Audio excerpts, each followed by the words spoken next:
Bueno, circuitos eléctricos. Vamos a tratar de aplicar todo lo que vimos de magnitudes eléctricas, a algo concreto, que en este caso son circuitos eléctricos de corriente continua sencillos. Pero la idea es poder aplicar todas esas magnitudes tan abstractas que hemos visto en los capítulos anteriores. ¿Cuáles son los elementos de un circuito eléctrico? A ver, por un lado tenemos la fuente. ¿Qué es la fuente? Se le dice FEM, se representa con la épsilon, y es la que genera energía no electrostática. Entonces, ¿quién sería? Y va a ser la batería, la pila, el enchufe, de donde viene la electricidad que nosotros vamos a utilizar para poner en funcionamiento cualquier dispositivo eléctrico.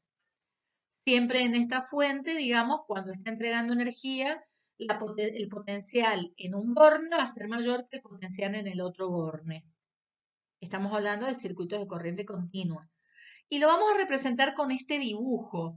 ¿Ven? Donde voy a poner como positivo el potencial mayor y como negativo el potencial menor de los bornes de esta fuente. Ahí B sería donde se va a conectar con el resto del circuito. La resistencia se simboliza con la R mayúscula y es la parte del circuito que se opone al paso de la corriente. Y yo acá les puse algunos ejemplos, como estos resistores, una lámpara, un secador, una licuadora, bueno, cualquier cosa que utilice energía eléctrica para funcionar. Y se representa de esta manera, con este dibujo rojo. Yo he diferenciado también los colores para simplemente tenerlos más claros. Y los bornes que van a ser A y B, que van a ser donde nos vamos a conectar al resto del circuito. Los conductores, ¿qué son los conductores? Los cables. Suponemos que los conductores tienen resistencia nula. Tienen en realidad una pequeña resistencia, pero nosotros vamos a suponerlos de resistencia nula.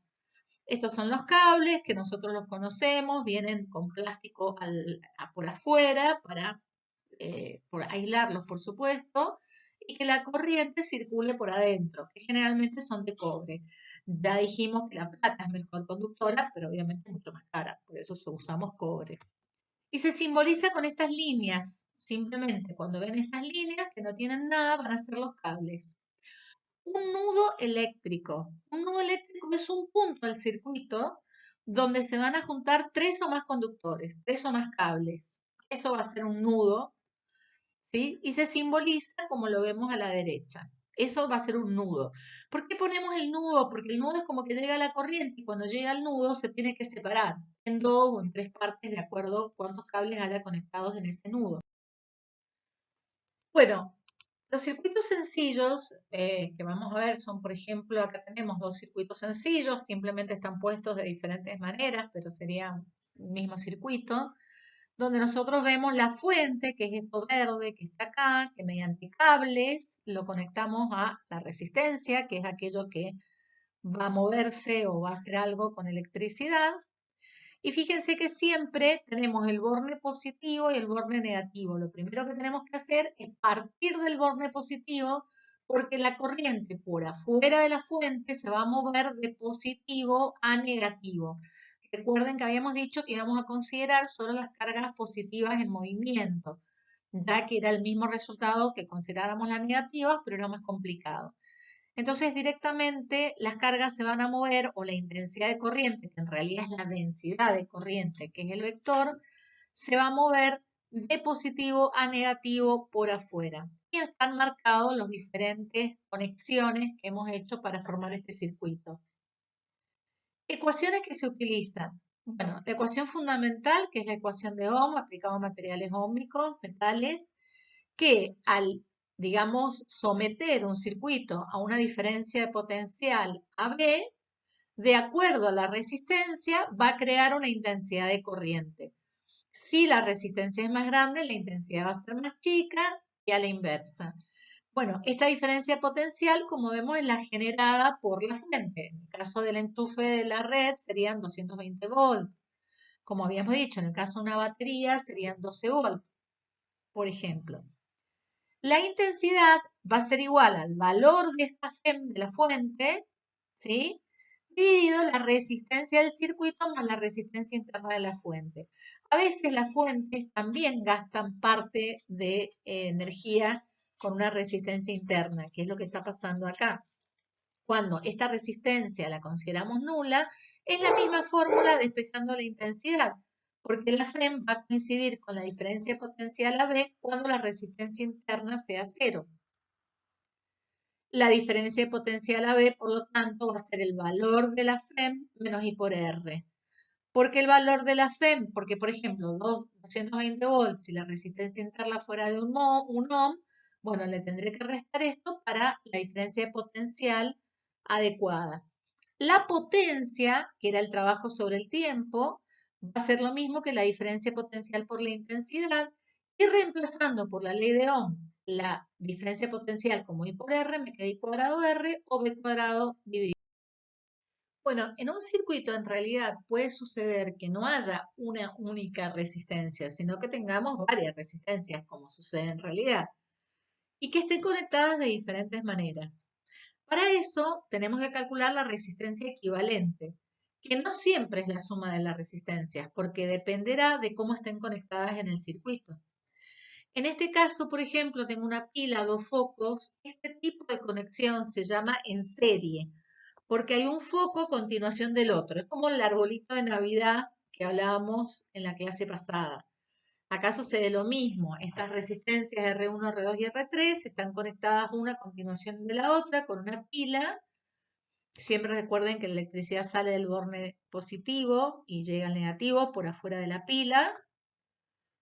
Y ahí tendríamos ese tipo de conexión. Pero ahora vemos otra conexión. En esta conexión lo que estamos observando es un nudo. Fíjense que a partir de este nudo se divide la electricidad en tres. Y después, con otro nudo, se vuelve a juntar para volver al borne negativo de la pila. Este caso de conexión se llama en paralelo y es la que realmente se usa.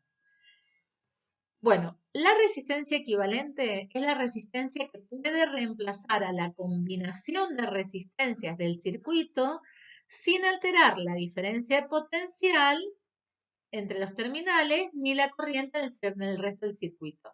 Es decir, sin alterar ni B ni I. ¿Sí? Yo puedo reemplazar todas las resistencias por esta resistencia equivalente, que va a ser igual en definitiva a la diferencia potencial AB dividido I.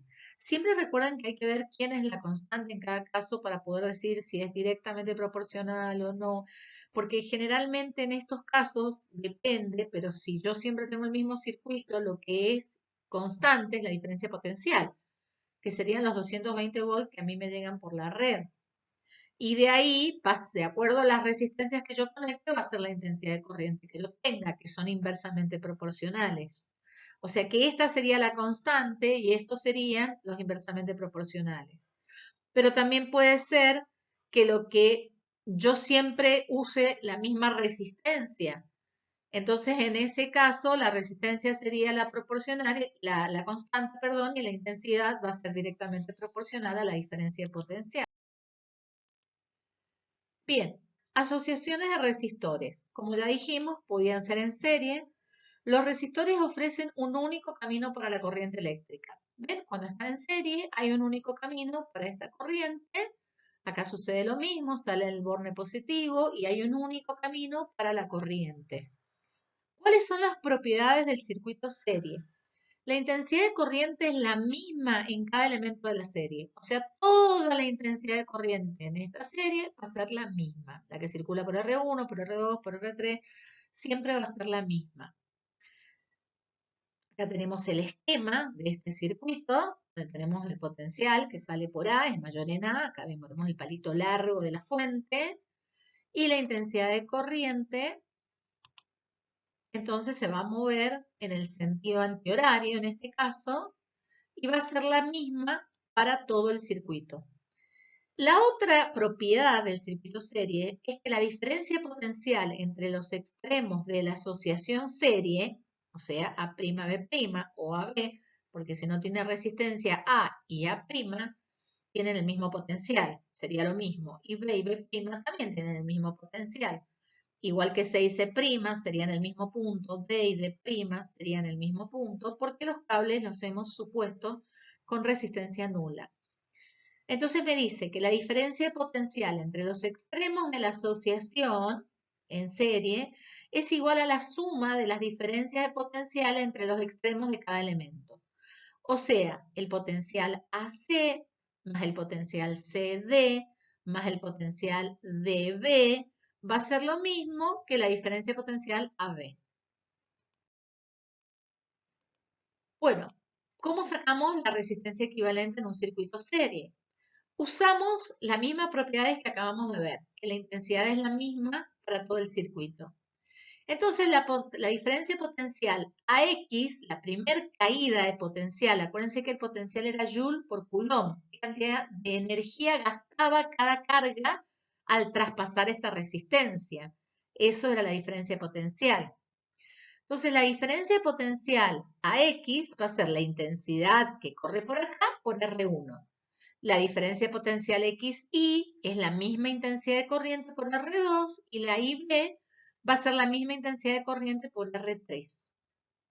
En el circuito equivalente yo reemplazaría todas estas resistencias por una sola que ocasionaría la misma intensidad y la misma diferencia potencial. Como la suma de las diferencias potenciales de cada resistencia es la diferencia potencial total y la intensidad es la misma, la saco factor común, directamente la resistencia equivalente va a quedar igual a la suma de las resistencias en serie. Esto es muy sencillo. O sea, cuando las resistencias están en serie, una a continuación de la otra, la resistencia equivalente se saca sumando las resistencias en serie. ¿Sí? ¿Qué pasa si el circuito fuera en paralelo? Acá cambia la cosa. Acá tenemos un nudo, la corriente se divide, entonces, acá tenemos el esquema, ya dijimos que A, A', C, D, todos estos puntos tienen el mismo potencial. Les puedo llamar directamente potencial de A. ¿Por qué? Y porque todos estarían en el cable, digamos, no hay nada entre medio, hay puro cable. El mismo tiempo que B, B', D', C', E', son todos puntos que tienen el mismo potencial. Bueno, la intensidad de corriente sale del borne más grande, el borne positivo, pero cuando llega al nudo se divide en tres intensidades diferentes. Obviamente va a haber más intensidad donde la resistencia sea menor, ¿sí? Ahora vamos a ver cuáles son las propiedades. Se vuelven a unir para volver a la fuente. Las propiedades son las siguientes. La diferencia de potencial entre los extremos de cada una de las resistencias de paralelo es la misma. No importa la resistencia, no importa la intensidad. La diferencia de potencial en cada rama del paralelo, la diferencia prima, B', es la misma. O sea que la D' igual a la CC', igual a la E', igual a la A', B', igual a la B, en definitiva. La intensidad de corriente del circuito es igual a la suma de las intensidades de corriente de cada uno de los resistores en paralelo. ¿Qué significa esto? Que I1 más I2 más I3 va a ser igual a I. Acuérdense que la intensidad era la cantidad de carga que pasaba por el cable en determinado tiempo. Si yo le estoy dando tres caminos, entonces la carga que llega a A' se tendrá que dividir en tres. Y eso es lo que estoy diciendo. La suma de estas tres intensidades es la intensidad total. Con esto vamos a poder ver cómo sacar la resistencia equivalente del circuito en paralelo.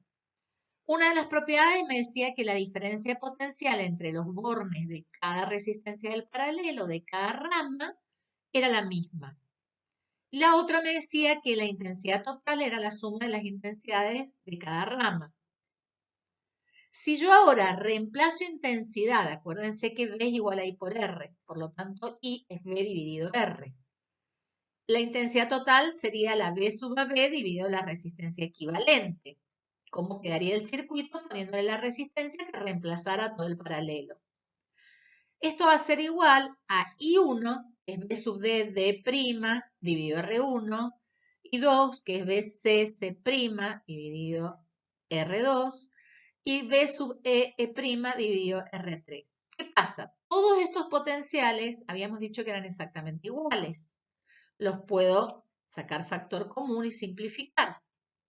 Entonces lo que me va a quedar en definitiva es que el inverso de la resistencia equivalente es igual a la suma de los inversos de cada una de las resistencias. Cuidado con esto, porque cuando yo hago 1 sobre R1 más 1 sobre R2 más 1 sobre R3, el resultado no me da la resistencia equivalente, me da la inversa. La tengo que dar vuelta para recién tener la resistencia equivalente. Este es un error muy común que no debemos cometer. Y ahí tendríamos para un número cualquiera de resistores en paralelo, el recíproco de la resistencia equivalente es igual a la suma de los recíprocos de sus resistencias individuales. Bueno, acá tendríamos un ejercicio que vamos a hacer directamente cuando estemos juntos. Y lo presento simplemente. Vamos a hacer en la clase por Meet. Y medidas de intensidad y diferencia de potencial. Para medir intensidades y diferencia de potencial se usa un tester. El tester se puede usar como amperímetro cuando mide intensidad de corriente o se puede usar como voltímetro cuando mide diferencia de potencial.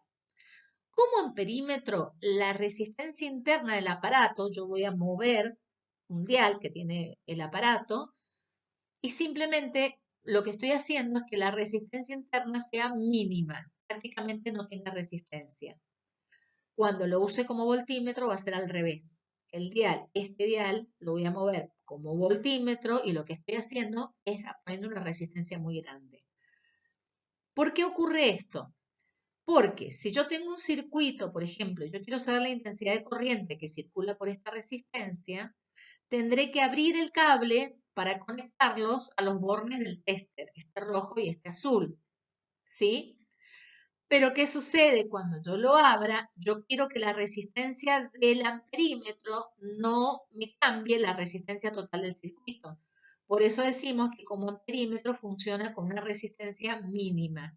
Y de esa manera me va a medir cuál es la corriente que pasa por A, que era la misma que pasaba por la resistencia de DC. Como voltímetro, dijimos que el comportamiento tiene que ser inverso. Acá tenemos otro modelo, pero podríamos haber usado este mismo como voltímetro. Acá tenemos un voltímetro exclusivamente. El voltímetro se pone en paralelo. ¿Por qué? Porque cada rama del paralelo tiene la misma diferencia de potencial. Entonces yo voy a conectar los bornes con un cable acá y voy a colocar el voltímetro en paralelo. Y de esa manera, con una resistencia gigante, para que la intensidad de corriente no pase casi por acá, pase toda por acá. Pero de todas maneras me va a medir esa diferencia de potencial en los bornes de la resistencia. Muchas veces yo digo, quiero saber qué electricidad le está, cuál es el potencial que le está llegando a este aparato, que veo que no me está funcionando bien, a lo mejor, y bueno, ¿cuál es la intensidad real que me está llegando? Y eso lo podemos ver.